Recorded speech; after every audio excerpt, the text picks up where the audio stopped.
The clinking of champagne glasses filled the air, a sound I had come to associate with my sister's victories. This time it was for my sister Priya, the radiant center of her own engagement party. My father, a man who measured his worth by the shine of his children's accomplishments, stood to give a toast. He beamed at Priya and her new fiancé, Dr. Ben Carter, a surgeon whose success was now part of our family's portfolio. He spoke of their bright future, their perfect match, and the legacy they would build. It was all so predictable, so polished. Then, his eyes found me in the crowd. A practiced pitying smile played on his lips. "And let's not forget our Anya," he announced, his voice booming. "Quietly living her little life, making sure all the numbers are in the right boxes in her little government hobby job. We're proud of you too, sweetie." Laughter rippled through the guests, polite but sharp enough to feel like 1,000 tiny cuts. I just stood there, smiling back, the perfect unassuming daughter. But inside, the old ledger was opening. This joke wasn't new. It was just a public version of all the private dismissals. I saw the day he forgot my master's degree graduation, because it clashed with Priya's weekend trip to a vineyard. I heard his voice from a dozen introductions. "This is Priya, and this is our other one." Each memory was a line item of deliberate indifference, and the debt of their disrespect had just compounded. I kept my expression placid, a skill honed over a lifetime of such moments. After the applause died down, someone approached me. It was Dr. Ben Carter, the fiancé, a man who seemed genuinely kind despite the world he was marrying into. "That was a bit much," he said quietly, a flicker of apology in his eyes. "I've been meaning to ask, what is it you actually do? Your dad mentioned something about FinCEN once, but I've never known what that really is." His question was simple, direct, and utterly devoid of the condescension I had grown so used to. It was a genuine inquiry. He had no idea what he had just done. That one simple question, that single moment of sincere curiosity from a stranger, was the spark. It was the first time anyone from their glittering world had bothered to ask a real question, and I realized explaining was no longer an option. You can't explain a reality to people who are determined not to see it. You have to make them live it. To my family, I was Stanya. It was a nickname my sister Priya came up with, and it stuck. It stood for static, unchanging, and boring. I was the reliable, quiet background character in the dazzling movie of her life, a role my parents seemed more than happy for me to play. My world was small and gray in their eyes, while Priya's was a kaleidoscope of color and excitement. This narrative was never more clear than on Priya's 30th birthday, an extravagant affair held at a rooftop bar overlooking the city. My parents' gift was the grand finale of the evening. My father, with the air of a king bestowing a favor upon his chosen heir, presented Priya with an envelope. Inside was a cashier's check for the down payment on a luxury condo she'd been talking about for months. The crowd roared with approval. Later I gave Priya my own gift, a signed first edition copy of her favorite author's first novel, something I had spent months tracking down through a network of rare book dealers. She glanced at it for a moment, offered a limp, "Oh, cool," and set it aside on a table, where it was quickly buried under discarded napkins. A moment later, my mother, a woman who confused monetary value with emotional worth, pulled me aside. She squeezed my arm, her smile tight with pity. "It's a lovely thought, dear," she whispered. "But you know, Priya, she appreciates things with value." The word hung in the air, a final judgment on my effort, my taste, my entire being. And as she said it, my internal ledger flipped open to another memory. The time I spent a full weekend untangling my dad's disastrous tax situation, saving him thousands of dollars. His thanks had been a quick pat on the head, followed a week later by him buying Priya a $2,000 designer watch with the money I'd saved him. Now, contrast that world of loud dismissal with the world where I actually lived my life. My hobby job was in a place my family couldn't even imagine, a sensitive compartmented information facility, or SCIF. It's a sterile, windowless vault deep inside a federal building, where the only sound is the quiet hum of servers and filtered air. In this world, I wasn't Stanya. I was Dr. Sharma, and I was one of the lead analysts for my boss, Director Evans, a man who didn't care about flashy gifts, only about actionable intelligence. I remember one particular briefing.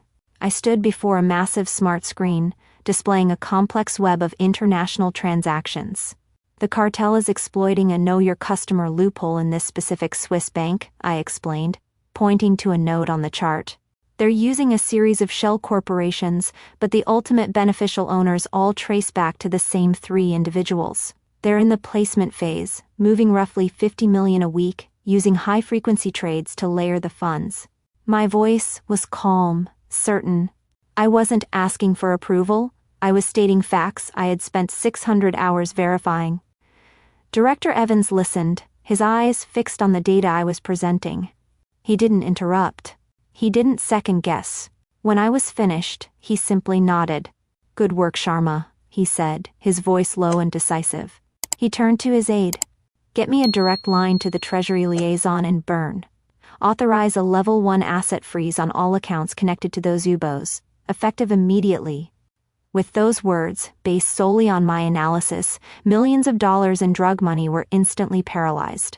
In that silent, cold room, my work had consequences that rippled across the globe. That was my reality. Later that week, I was digging deeper into the cartel's methods, sifting through terabytes of seized data. I was tracing how they planned to legitimize the frozen funds once they managed to move them again. And that's when I saw it. The preferred method was real estate, specifically purchasing luxury condos in cash, slightly above market value, through anonymous LLCs. The properties they targeted were high-end glass-walled towers in burgeoning markets, unnervingly similar to the exact type of properties my sister Priya sold for a living. It was just a flicker then, a faint line of professional pattern recognition, a chilling coincidence. I went home from that engagement party with my father's dismissive laughter still ringing in my ears. But for the first time, it wasn't the insult that echoed in my mind. It was Ben's question. It was a simple, decent question from a man who knew nothing about me, and it changed my entire strategy. I realized I had been trying to win a game where my family set all the rules, a game designed for me to lose. The only way to win was to stop playing and force them to play mine instead. Back in the sterile silence of the skiff, I couldn't shake the professional unease. The cartel's use of luxury real estate as a money laundering vehicle. It felt too close, too familiar. It was a loose thread, and my job was to pull on loose threads. This wasn't about revenge, not yet. This was about due diligence. With a knot tightening in my stomach, I opened a secure, off-the-books analytical portal and began to run a search, something I had never done before.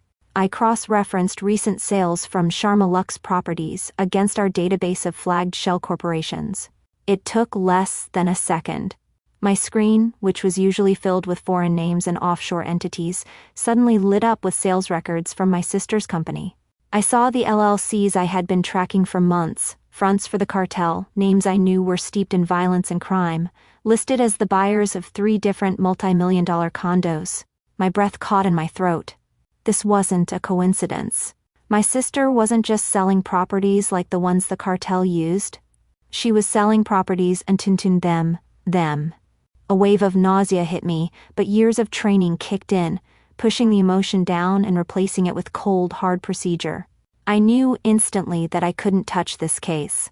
My involvement would taint the entire investigation, making it look like a personal vendetta and jeopardizing any potential prosecution.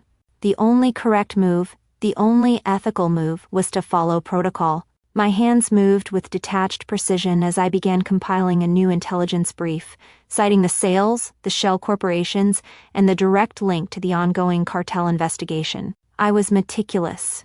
I didn't refer to Priya by name, only as the principal of Sharma Lux Properties. I built the case with irrefutable data points, a clean chain of evidence that any other analyst could follow. It was the most important report of my career, and it was also the most painful.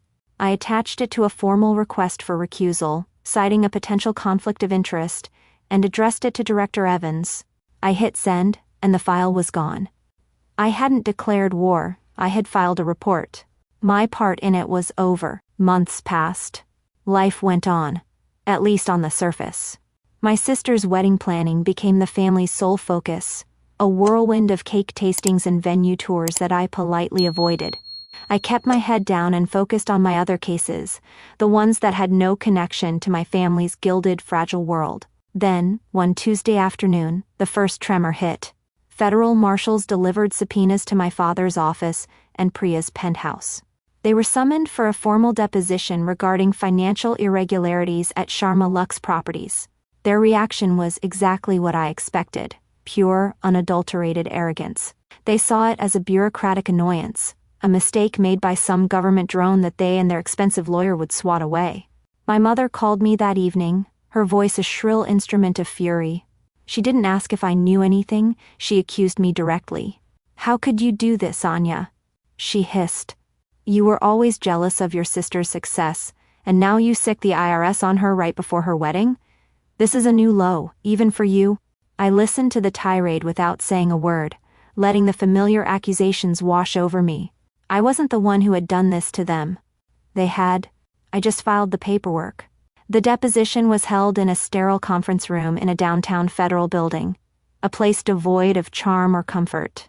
On one side of a long polished table sat my sister, my father, and their lawyer, a man whose tailored suit seemed to shrink as the day wore on. On the other side sat the government's team, led by a woman named Miss Davies, an assistant U.S. attorney with a reputation for being surgically precise and completely unflappable. I was not there. My professional firewall had to be absolute. I had handed them the map, it was their job to follow it to its destination. Miss Davies began her questioning with a chilling calm. She didn't raise her voice. She simply presented facts. She laid out documents showing my sister's firm had accepted multiple all-cash offers from anonymous LLCs without performing the legally required due diligence. She produced falsified Know Your Customer forms and pointed to structured cash deposits designed to fly under the radar of federal reporting thresholds. My father blustered, claiming it was all standard practice. My sister lied with a confidence that began to fray at the edges, her voice growing tighter with each document Ms. Davies produced. Their lawyer kept objecting, his arguments growing weaker and more desperate each time. After nearly 2 hours, Priya finally snapped. She slammed her hand on the table, her face a mask of indignation. "This is insane. Who is even behind this?" she spat, looking at Ms. Davies with contempt. "Some jealous competitor we outbid? Some little IRS nobody with a grudge?" Miss Davies paused, letting the outburst hang in the silent room. She looked directly at my sister, her expression unreadable. "Neither," she said, her voice cutting through the tension. "This investigation was not initiated by the IRS. It began with an intelligence brief submitted by a senior analyst at the Financial Crimes Enforcement Network." She slid a single document across the polished surface of the table. "It was the cover page of my report." My father and sister stared at it, confused. Their lawyer picked it up, his eyes scanning the formal text. His own face went pale as he read the bottom line aloud, his voice barely a whisper. "Case initiated and predicate analysis performed by Dr. Anya Sharma." That was the moment. That was the instant their entire world fractured. I imagined my father's face, the blood draining from it as he processed the name. My sister's look of raw, shattered disbelief. The name of the footnote, the hobbyist, the quiet failure they had mocked at parties, was now officially cited as the architect of their ruin. They had built their lives on a foundation of lies, and their invisible child had just handed the government the blueprints. Before they could even react, Miss Davies delivered the final clinical blow. Dr. Sharma's analysis of the cartel's laundering methods was so meticulous, she was awarded a departmental citation for it last month, she stated, her voice leaving no room for argument. She recused herself the moment she identified a personal conflict to protect the integrity of the case. "The evidence against you is built entirely on your own actions, as uncovered by one of the top financial crimes analysts in the country, a mind you happen to disastrously underestimate." The fallout was swift and total. Once my father and Priya were indicted, their world of smoke and mirrors evaporated. Their story became a cautionary tale whispered at the country clubs they could no longer afford to be members of. Ben, my sister's fiancé, called off the wedding. He called me once, a short, respectful conversation. He simply said he couldn't marry into that level of deceit and wished me well. Their friends vanished. Their assets were frozen pending trial. The glittering empire they had built on arrogance and illusion crumbled into dust. In the quiet aftermath, my own world expanded. The successful prosecution of the cartel case, built on the foundation of my analysis, earned me a significant promotion. I was asked to lead my own special investigations unit. My new office wasn't in a basement skiff, it was on the 7th floor, and it had a large window that overlooked the city. It was a small thing, a pane of glass, but it felt like I could finally breathe. I was no longer defined by my family's suffocating narrative, but by the quiet, earned respect of my colleagues. My new team became my true family, a collection of brilliant, dedicated analysts who challenged and supported me. Our brainstorming sessions were vibrant exchanges of ideas, built on mutual respect and a shared mission. There were no golden children here, only professionals valued for their competence. It was in this new, healthier world that the last ghost of my old life appeared. A thick, cream-colored envelope arrived at my office. It was a handwritten letter from my mother. It was 10 pages of rambling, self-pitying prose. She blamed the cartel, the government, Priya's ambition, and my father's ego. She never once took responsibility for her own enabling behavior. Buried deep in the 7th page was the closest she could come to an apology, a single, hollow sentence. "I'm sorry you felt you had to do this to us."